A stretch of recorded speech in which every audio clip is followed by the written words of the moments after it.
sequence from clip is the quickest and easiest way to ensure my sequence settings match my raw footage. On my current project, we're using raw footage that comes in 5K, 2K, 4K.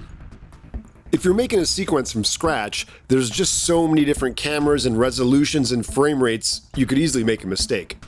Back in the Projects panel, I'm going to right-click on one of our 2K camera files and choose New Sequence from Clip. This new sequence ensures all my settings match. Plus, I'm guaranteed better playback and better performance.